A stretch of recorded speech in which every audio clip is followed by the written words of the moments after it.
Балдыркөк, яғни сельдерей. Соңғы кездері әлеуметтік желіде балдыркөк негізіндегі смузи ішіп арықтауға болады деген ақпарат көп тарап жатыр. Алайда кейбір адамдар таяқтың екі ұшы бар екенін ұмытып жатады. Балдыркөктен дайындалған смузи шынымен салмақ тастауға көмектеседі ме? Ол басқа ағза мүшелеріне зиян тигізбейді ме? Бұл сұрақтарға қазақстандық терапевт Маржан Әбдіғалиева былай деп жауап берді. Сәлем достар, сіздермен бірге тек қана пайдалы арнасы. Пайдалы ақпаратты жалғастырмас бұрын каналға жазылып, қоңырау белгісін басуға кеңес беремін. Себебі алдағы жарық көретін пайдалы ақпаратты жіберіп алмайтын боласыз. Қазақстандық терапевт маманның айтуы бойынша, балдыркөк төменгі калориялы өсімдіктер қатарына жатады. Оның тамыры да, жапырағы да, яғни барлық бөлігін жеуге жарамды. Бұрын бұл өсімдік дәріге қосынды ретінде қолданылған, ал кейіннен тағам ретінде тұтыныла бастаған. Балдыркөк С, А, Е, Б секілді дәрумендер тобына бай. Терапевт ең алдымен балдыркөктің пайдасына тоқталды. Балдыркөк табиғи антиоксидант, ол қартаю процесін баяулатады. Ағзадан улы заттарды шығарады. Құрамындағы полисахаридтер қабынуға қарсы қасиетке ие болғандықтан, ол сирек кездесетін жұқпалы аурулардан қорғайды. Зат алмасу жұмысын тездетеді. Қандағы холестерин деңгейін төмендетеді. Артық сұйықтықты шығарады. Бұл көкөністі үнемі жейтін болсаңыз, асқазан сөлі ынталанып, басқа тағам тез қорытылады, дейді дәрігер. Маржан Әбдіғалиева балдыркөк денсаулыққа айтарлықтай зиян тигізбейтінін айтты. Дегенмен оны кейбір адамдарға жеуге болмайды. Балдыркөкті кімдерге жеуге болмайтынына тоқталғаны дұрыс секілді. Біріншіден, оны бала емізетін, жүкті әйелдер тұтынбағаны абзал.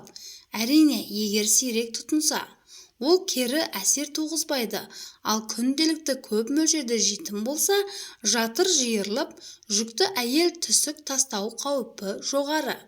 Бұдан бөлек, әйелде етеккір циклі басталғанда, алғашқы күндері балдыркөк тұтынса, етеккір мөлшері артуы мүмкін. Екіншіден, варикозды тамырлары барларға, үшіншіден, бет аурулары бар адамдарға бұл көкөністі тұтынуға кеңес бермеймін, дейді ол. Дәрігердің сөзінше, балдыркөк негізіндегі смузи салмақ тастауға көмектесіп, адамды арықтататынын дәлелдейтін ресми негіз жоқ. Сондықтан бұл қате түсінік.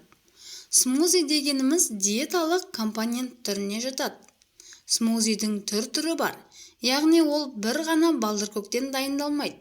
Құрамында басқа да ингредиенттер болады. Балдыркөк негізіндегі смузи салмақ тастауға көмектесіп, адамды арықтататынын дәлелдейтін негіз жоқ. Мұндай смузи арықтатады деген түсінік, жалпы сусынның зат алмасу жұмысын ынталандыратынын қасиеті болғандықтан шыққан деп ойлаймын. Смузидің 95% судан тұрады, ал бұл ағзадағы сусыздануды толтырады. Сонымен қатар терапевт бұл қате түсініктің неліктен қалыптасқанын болжап көрді. Смузи несеп айдайтын әсерге ие, яғни ағзадағы артық суды шығаратындықтан адамға салмақ тастағандай болып көрінуі мүмкін. Мысалы, арықтау үшін смузи ішіп жүрген қыз келіншек таразыдағы азайған 400-800 граммды көріп, бұл смузидің әсері деп түсінеді. Алайда бұл қате ойлау. Себебі смузи майды ыдырату процесіне қатыспайды, тек артық суды шығарады. Бұл уақытша әсер. Салмақ тастау үшін смузимен бірге дұрыс тамақтанып, физикалық белсенділікті арттыру керек. Ойыңыздағы салмаққа қол жеткізу үшін күні бойы смузимен қоректенбей, жаттықтырушы, нутрициолог секілді кәсіби мамандардың көмегіне жүгініп, сіздің ағзаңызға сай құнарлы, құнды ас мәзір жоспарын құрған әлдеқайда дұрыс екенін жеткізді. Өйткені салмақ тастау тамақтан тыйылу ғана емес, ағзаға қажетті микроэлементті ақуыз, дәрумен, көмірсу жинау екенін ұғыну қажет. Достар, бүгінгі пайдалы ақпаратым ұнаса, видеоға лайк басып, төменге пікіріңізді қалдыруды ұмытпаңыз.